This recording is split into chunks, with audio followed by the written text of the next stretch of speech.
L'enquête de ce dimanche sur ces escrocs du web qui façonnent leur arnaque en jouant sur la fibre sentimentale de leur conquête. Des femmes et des hommes rencontrés sur les réseaux qui finissent par être convaincus de verser des sommes d'argent importantes à leur nouvel interlocuteur qui, lui, est installé à des milliers de kilomètres de là. Reportage et témoignages, Alexandre Allais, François Dérault, Élodie Delvoye.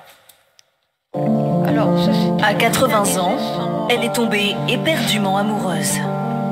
Quand il me relançait, j'avais toujours le palpitant qui cognait. Hein.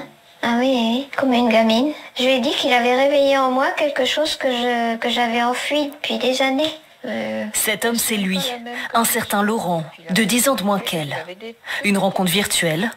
Il l'a demandé en ami sur un réseau social il y a 2 ans. Il dit, je vis à Nice, j'ai un appartement. En fait, j'avais presque l'impression de vivre avec lui parce qu'on échangeait à longueur de journée des SMS. Il faisait toujours des compliments. Il me disait, oh, qu'est-ce qu'ils sont jolis, tes cheveux, ils ont de belles couleurs et tout. Il me disait des fois, passe ta main dans les cheveux. Moi, je passais ma main dans les cheveux. Elle ne le rencontre jamais en vrai. Après 2 mois d'échange, Laurent lui dit avoir été victime d'une agression et lui demande de l'argent. Il m'a dit, on m'a tabassé, on m'a donné des coups de pied, des coups de poing, j'ai des côtes cassées, j'ai le bras dans le plâtre. J'ai les factures de l'hôpital à régler, ça montait à 3 000 €. Elle lui fait plusieurs virements, mais ça ne suffit jamais. Des fois, je me dis... Pour finaliser tout ça, il lui fallait encore 10 000 €. Sa banque alerte alors ses proches. Il la force à déposer plainte pour escroquerie.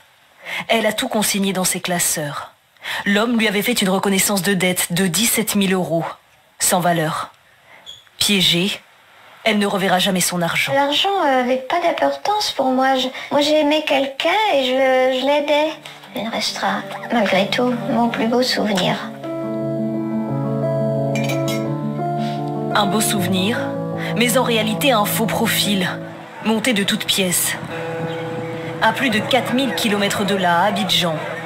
C'est ici que nous avons rencontré ces cyberarnaqueurs, spécialisés dans ce que l'on appelle l'arnaque au sentiment.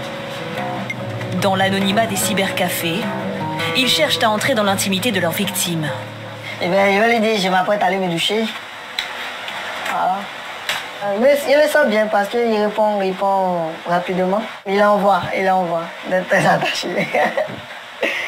Cet Ivoirien discute nuit et jour avec des personnes en manque d'affection. Ici, il a obtenu la confiance d'un père de famille, qui lui envoie des messages d'amour, jusqu'à des photos intimes. Dans les toutes premières lignes, tu sens déjà si la personne est sensible ou pas. Voilà. Si la personne est sensible, tu continues. Si la personne n'est pas sensible, bon, tu sautes et puis tu vas à autre chose. Pour l'escroquer, il se fait passer pour cette jeune femme et sa fille. Là, c'est ma fille qui est là. Voilà. En fait, c'est avec elle que je fais assez d'arnaques. Donc, elle est malade ou soit elle a un problème scolaire. Le côté enfant, c'est sentimental, voilà. Ces cyberarnaqueurs sont surnommés les brouteurs, en référence à des moutons qui se nourrissent sans faire d'efforts. Car l'arnaque est rentable. Pas moins de 700 par mois. Pas moins de 700 par mois. 700 €? Soit plus de 3 fois le salaire mensuel moyen estimé ici. La Côte d'Ivoire compte parmi les 20 pays les plus pauvres au monde. Les sommes en jeu, liées à ces arnaques, peuvent être astronomiques. Cet autre brouteur a soutiré pas moins de 100 000 € à l'une de ses victimes, qu'il séduit depuis 5 ans. Il ne m'a jamais vu, jamais entendu. Quelqu'un qui n'a plus de maison, c'est qu'il n'a plus rien, c'est fini. Tu lui as tout pris? Tout. Pour duper ses victimes, il use de nombreuses techniques.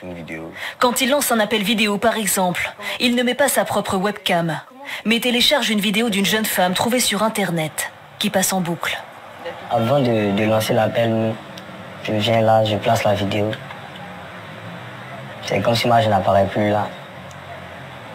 C'est la vidéo, en fait, qui passe maintenant. Là, s'il demande de parler à la caméra? J'ai pas de micro. Le micro est gâté. L'essentiel, je me vois. Pour rendre crédibles ces histoires, il a aussi sous la main plusieurs images d'accidents. Quand tu vois ton chéri en train de faire un accident, eh bien, tu vois la photo d'un accident de ton chéri. Tu es toujours choqué. Tu te demandes même de l'argent pour les soins, pour les frais médicaux, tout. Faut être intelligent pour être un brouteur. Ouais. Tu dois écrire sans des fautes. Il faut s'améliorer dans ton langage, ta manière d'écrire. L'argent amassé leur sert à se nourrir, à investir, mais est très souvent aussi transformé en plaisir. Les brouteurs se réunissent la nuit en groupe, dans les boîtes de nuit. Bouteilles de champagne, cigares. Ils dépensent sans compter l'argent escroqué. Symbole ultime de réussite sociale.